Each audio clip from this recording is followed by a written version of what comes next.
परिचय। ऋतिक ने अपने और अपने दोस्त के लिए कॉफी बनाई।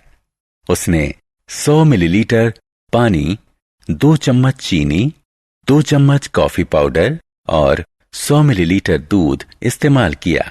अगर उसे 10 व्यक्तियों के लिए कॉफी बनानी हो तो हर सामग्री की कितनी मात्रा में आवश्यकता होगी? यदि हर सामग्री को 5 से गुणा करें तो वो 10 व्यक्तियों के लिए कॉफी बना सकता है। इसी तरह की स्थितियां हमारे सामने भी आती हैं, जिनमें हम देखते हैं कि एक की मात्रा में अंतर से दूसरे की मात्रा में अंतर पड़ता है। उदाहरण के लिए, अगर खरीदी गई किताबों की संख्या बढ़ती है तो उनकी कुल कीमत भी बढ़ जाती है। आप जितनी अधिक कसरत करते हैं उतने ही सुडौल हो जाते हैं। उद्देश्य। इस पाठ के अंत में आप निम्न करने में सक्षम हो जाएंगे: भिन्नता की अवधारणा पर चर्चा करना, समानुपात को परिभाषित करना, प्रत्यक्ष भिन्नता के अंतर्गत समस्याएं सुलझाना, विलोम अनुपात को पहचानना, विलोम अनुपात के अंतर्गत समस्याओं का मूल्यांकन करना। समानुपात। यदि 1 लीटर दूध की कीमत 9 रुपए है तो 5 लीटर दूध की कीमत क्या होगी? जवाब है 45 रुपए। इसी प्रकार हम 7 लीटर या 9 लीटर दूध की कीमत निकाल सकते हैं। यदि दूध के लीटर बढ़ते हैं तो कीमत भी इस तरह बढ़ती है कि अनुपात स्थिर रहता है। उदाहरण, मान लो एक जीप 4 लीटर पेट्रोल में 50 किलोमीटर चलती है तो 8 लीटर में कितना चलेगी? उत्तर है 100 किलोमीटर। हमने इस उत्तर के लिए गणना इस प्रकार की: 4 लीटर पेट्रोल में 50 किलोमीटर दूरी तय की। 8 लीटर पेट्रोल 4 लीटर का दुगना है तो 50 गुणा 2 बराबर 100 किलोमीटर। मान लो पेट्रोल की खपत है x लीटर और उससे तय की गई दूरी है y किलोमीटर, तो निम्नलिखित तालिका पूरी करें। समानुपात। जैसे जैसे x बढ़ता है वैसे वैसे y का मूल्य भी इस तरह से बढ़ता है कि अनुपात x बटे y नहीं बदले, ये स्थिर, मान लीजिए k रहता है। x और y समानुपात में हैं यदि x बटे y बराबर k या x बराबर ky। पिछले उदाहरण 4 बटे 50 बराबर 8 बटे 100 में, जहां 4 और 8 लीटर में उपभोग किए गए पेट्रोल की मात्राएं x हैं और 50 और 100 किलोमीटर में तय की गई दूरी y है। जब x और y समानुपात में हैं तो हम लिख सकते हैं x1 बटे y1 बराबर x2 बटे y2।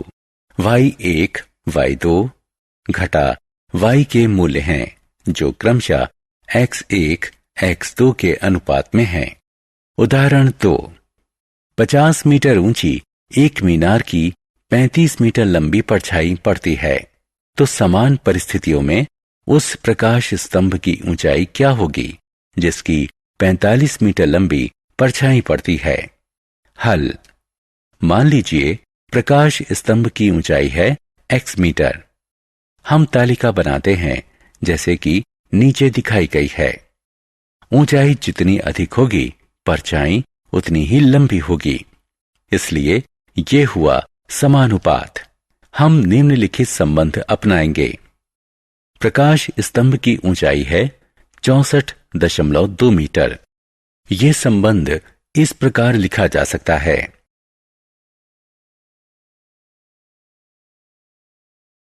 उदाहरण, एक विमान 520 किलोमीटर प्रति घंटा की समान गति से उड़ रहा है। 45 मिनट में वो कितनी दूरी तय करेगा? 500 किलोमीटर की दूरी तय करने में उसे कितना समय लगेगा? हल। मान लीजिए 45 मिनट में तय की गई दूरी x किलोमीटर और 500 किलोमीटर की दूरी तय करने में लगा समय y मिनट है। चूंकि गति समान है इसलिए तय की गई दूरी समय के समानुपात में होगी। यहां x बराबर 390 किलोमीटर मिलेगा। एक विमान 45 मिनट में 390 किलोमीटर की दूरी तय करता है। चूंकि गति समान है तो तय की गई दूरी समय के समानुपात में होगी। यहाँ y बराबर 57.69 किलोमीटर मिलेगा। विमान ने समय लिया 58 मिनट। विलोम अनुपात। दो मात्राएं कभी इस तरह से भी बदल सकती हैं जिसमें एक मात्रा बढ़ती है और दूसरी घटती है। जैसे ज़ेरॉक्स प्रतियों की संख्या बढ़ती है और लागत कम हो जाती है। इसी प्रकार श्रमिकों की संख्या बढ़ती है और काम खत्म करने में लगने वाला समय घट जाता है। उदाहरण, एक हौद को 2 घंटे 30 मिनट में भरने के लिए 5 टैंकर चाहिए। उसी तरह के यदि केवल 3 टैंकर हों तो हौद भरने में कितना समय लगेगा? टैंकर जितने कम होंगे हौद भरने में समय उतना अधिक लगेगा। तो ये विलोम अनुपात हुआ। इस तरह 3 टैंकरों को हौद भरने में लगे 4 घंटे और 10 मिनट। विलोम अनुपात। उदाहरण, एक कक्षा में 30 छात्र हैं। उनके लिए 18 मेजों की जरूरत है। अगर 15 छात्र और आ जाएं तो कितनी मेजों की जरूरत पड़ेगी? छात्रों की संख्या बढ़ेगी तो कक्षा के लिए जरूरी मेजों की संख्या भी बढ़ेगी।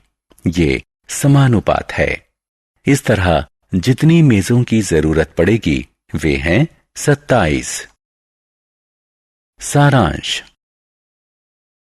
आइए हमने जो कुछ सीखा है उसे संक्षेप में दोहराएं। अगर दो राशियां x और y इस तरह एक साथ बढ़ती घटती हैं कि उनके समकक्ष मूल्यों का अनुपात स्थिर रहे तो वो समानुपात में मानी जाती हैं।